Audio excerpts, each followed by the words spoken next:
Hello दोस्तों, good morning. आज blood circulation का लेक्चर 2 का हम लोग बात करेंगे। लेक्चर 2 में हम केवल प्लाज्मा का बात करेंगे। प्लाज्मा में आने वाले क्वेश्चन का बात करेंगे कि कितने कंपोनेंट्स हैं प्लाज्मा में, क्या क्या होता है। ऐसे स्टेप बाय स्टेप जो है 5 मिनट का 10 मिनट का ऐसे वीडियो हम लोग अपलोड करेंगे, ठीक है। इसमें आप अच्छे से एक टॉपिक वाइज आप समझ जाएं और जो है अच्छा, आज का जो टॉपिक है प्लाज्मा, इस पे हम लोग बहुत डिटेल में बात करेंगे। बहुत ही अच्छे अच्छे क्वेश्चन इसमें बनते हैं। तो लेट्स स्टार्ट। प्लाज्मा होता क्या है? प्लाज्मा की अगर परिभाषा देखा जाए तो प्लाज्मा क्या होता है? हल्के पीले रंग का लसीला तरल है जो रक्त का मैट्रिक्स बनाता है। रक्त का मैट्रिक्स बनाता है, ठीक। मैट्रिक्स क्या होता है? मैट्रिक्स जस्ट लाइक इस फ्लूइड, एक पानी की तरह जो है पदार्थ होता है, उसको मैट्रिक्स कहा जाता है, ठीक है। जैसे कोशिका के अंदर जो उसका द्रव्य होता है, लिक्विड है उसमें, सॉलिड है उसमें, ठीक, वो मैट्रिक्स होता है। ऐसे अब ब्लड के अंदर जो भी लिक्विड वाला पार्ट होता है, जिसके कारण उसमें फ्लूइडिटी आती है, जिसके कारण वो बहता है, वो मैट्रिक्स वाला पार्ट होता है, ठीक है। जैसे आपको हल्का खरोच आ जाता है, हल्का रगड़ आ जाता है, तो आप देखते हैं हाथों पर वो हल्का पानी की तरह हल्के पिंक कलर का ब्लड निकलता है, बहुत ही पतला होता है, डाइल्यूट होता है, वो हमारा मैट्रिक्स होता है, ठीक है। तो प्लाज्मा क्या है?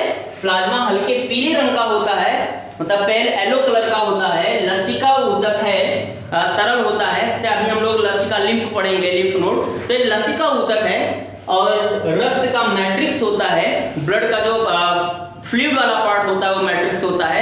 अगर हम प्लाज्मा की बात करें, प्लाज्मा की, तो प्लाज्मा जो होता है वो 40 से 45% part of the total blood, पूरे ब्लड का 40 से 45% भाग ये खुद अकेला होता है, ठीक है। ब्लड का 40 से 45% भाग ये खुद होता है। पहला क्वेश्चन यहीं से स्टार्ट होता है ये कि प्लाज्मा इज अमाउंट अगर देखा जाए तो 40 to 45% part of the total blood, ठीक है। प्लाज्मा में क्या क्या चीज होता है? सबसे पहले बात करते हैं इन 3 चीजों का, जो हम पहले वीडियो में भी, पहले लेक्चर में भी इस चीज का बात कर चुके थे। इसमें ग्लूकोज पाया जाता है। प्लाज्मा जो प्लाज्मा निकल रहा है, से प्लाज्मा टेस्ट भी होता है। बहुत सारे रोगों में प्लाज्मा का टेस्ट किया जाता है, प्लाज्मा निकाला जाता है, एब्डोमेन से प्लाज्मा निकालते हैं, पीले रंग का होता है।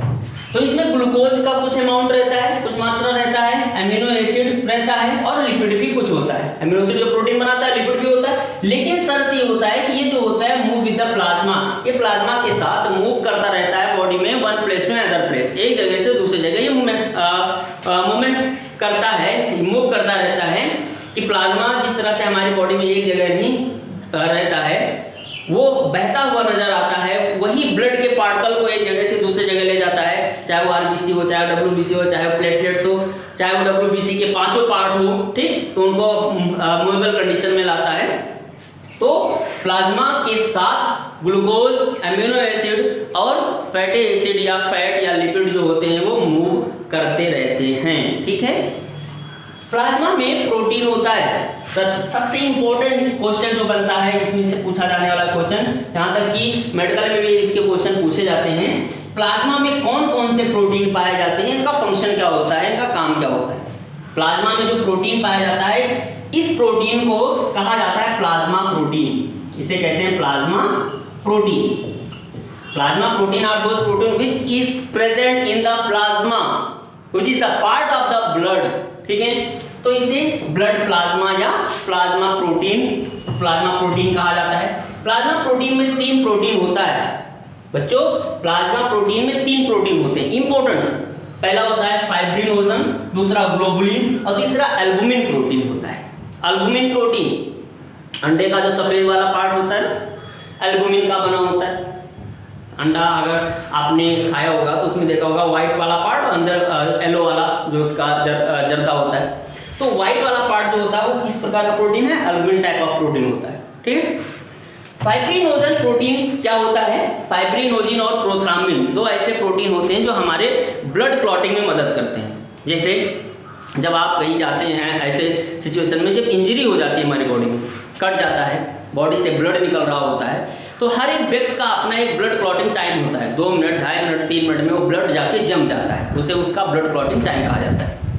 तो वो ब्लड क्लॉटिंग टाइम जो होता है उसमें ब्लड निकलना बंद हो जाता है, ब्लड जो होता है गाढ़ा होने लगता है और एक ऐसा समय आता है बिल्कुल लसलसा होकर चिपक जाता है, बंद हो जाता है बहना, उसी को ब्लड क्लॉटिंग कहते हैं। तो ब्लड क्लॉटिंग के फैक्टर्स होते हैं वो हम लोग पढ़ेंगे जब हम लोग क्या पढ़ेंगे, तीसरा ब्लड जो क्या कहते हैं WBC, RBC और प्लेटलेट्स की बात जब हम करेंगे तब वहाँ पर, ठीक है।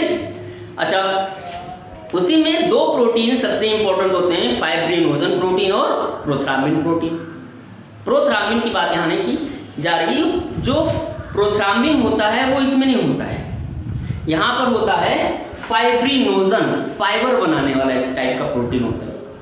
फाइब्रिनोजन प्रोटीन बनता कहाँ है, लीवर में। पहला क्वेश्चन आता है, फाइब्रिनोजन प्रोटीन लीवर में बनता है और करता है स्कंदन, बनता है लीवर में, करता है अस्कंदन। तो रुधिर की अगर बात किया जाए, तो रुधिर में फाइब्रिनोजन मतलब प्लाज्मा में फाइब्रिनोजन प्रोटीन होता है जो लीवर में बनता है, स्कंदन की क्रिया, कोगुलेशन की क्रिया करता है, ब्लड को जमाने में सहायता करता है।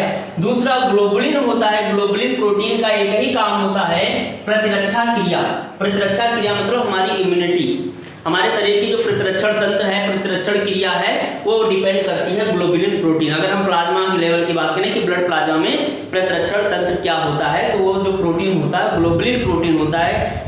IgM, IgA, immunoglobulin 1A, immunoglobulin G, immunoglobulin M, ऐसे टाइप के इसके नाम होते हैं, ठीक है। वो इम्यूनोग्लोबुलिन होता है। यहाँ ग्लोबुलिन प्रोटीन की अगर बात करेंगे तो ये तीन तरह का होता है, globulin, alpha globulin, beta globulin और गामा ग्लोबुलिन प्रोटीन। तो ये तीनों का काम क्या होता है, प्रतिरक्षा क्रिया करना, शरीर में को प्रतिरक्षण तंत्र देना, जो बाहर से आने वाले बैक्टीरिया है, बाहर से आने वाले वायरस है, बाहर से आने वाले फंगस है, इनसे लड़ने की, जो हमारे रोगों से लड़ने की जो क्षमता है हमारे शरीर की, उसको ये मजबूत करता है ग्लोबुलिन प्रोटीन, ठीक। अल्बुमिन, अल्बुमिन प्रासरणीय संतुलन का कार्य करता है, ऑस्मो रेगुलेशन करता है ब्लड में। प्रासरणीय संतुलन, ऑस्मो रेगुलेशन, प्रासरण क्रिया को नियंत्रित करता है ये अल्बुमिन प्रोटीन।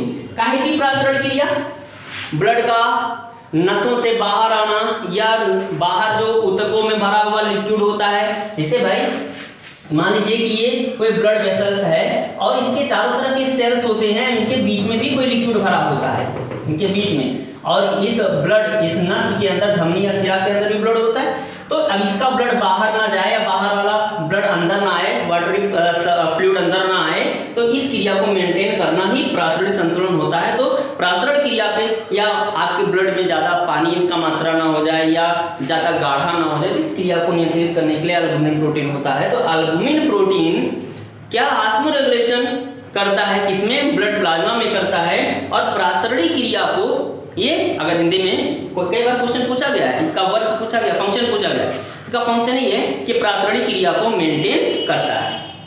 ब्लड वॉल्यूम और प्रेशर को मेंटेन करता है। ब्लड का वॉल्यूम कितना होना चाहिए, ब्लड का प्रेशर एक ही चीज है, प्रासरणीय संतुलन की क्रिया में आ गया, ब्लड का वॉल्यूम और ब्लड का प्रेशर। अब ब्लड का वॉल्यूम अगर बढ़ रहा है तो मान लीजिए ब्लड का वॉल्यूम बढ़ने का मतलब क्या हुआ कि ये आपका कोई धमनी या सिरा है और इसके अंदर ब्लड है, तो अगर बाहर से वाटर का अमाउंट बढ़ जाए तो इसका आयतन क्या हो जाएगा, बढ़ने लगेगा, ज्यादा हो जाएगा, तो वॉल्यूम बढ़ जाएगा।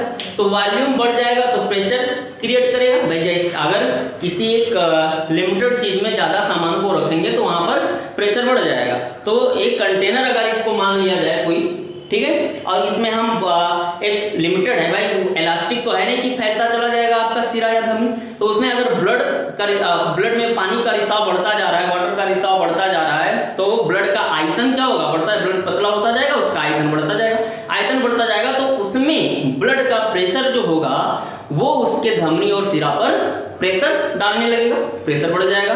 तो जो ब्लड का वॉल्यूम है और ब्लड का प्रेशर है ये मेंटेन कौन करता है, ये एल्बुमिन प्रोटीन करता है। This is the fact, important question है ये, कई बार क्वेश्चन पूछा गया है, मेडिकल में भी इसके क्वेश्चन आए हैं। तो फाइब्रिनोजन का काम होता है, ये बनता है लीवर में, कार्य करता है स्कंदन क्रिया।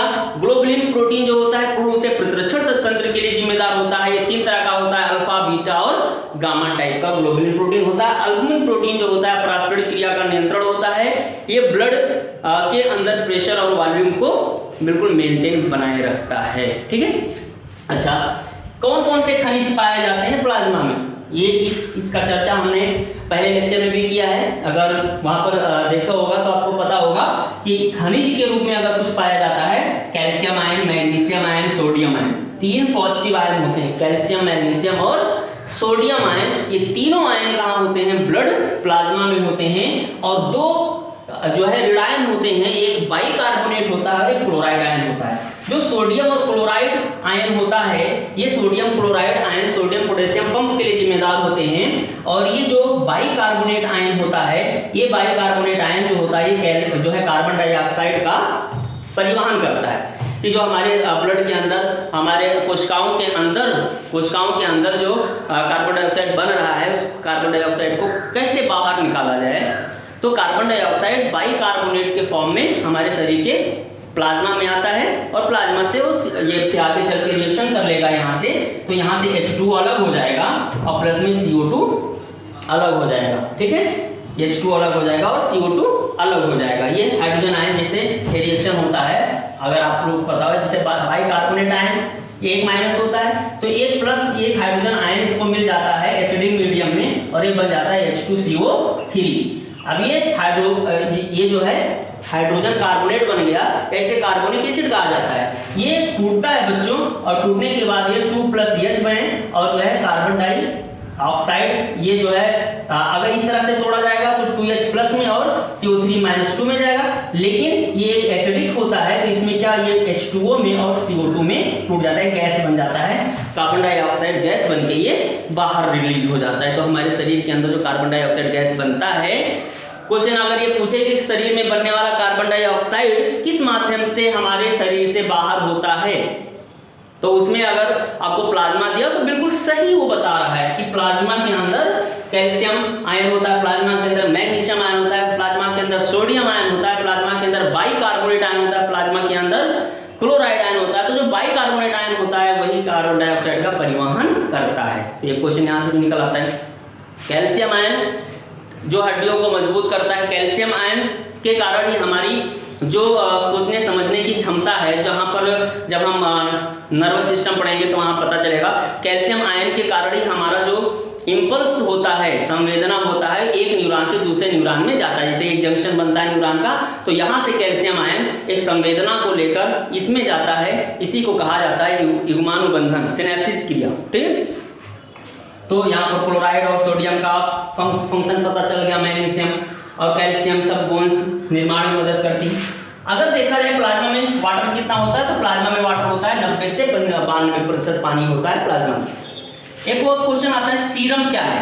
सीरम दोस्तों, सीरम क्या होता है? जब हमें कोई वैक्सीन बनाना होता है या कोई एंटीडोट बनाना होता है या किसी सांप का जहर का एंटीडोट बनाना हुआ या किसी भी दवा का एंटीडोट बनाना हुआ तो वो सीरम से बनाते हैं। सीरम क्या होता है?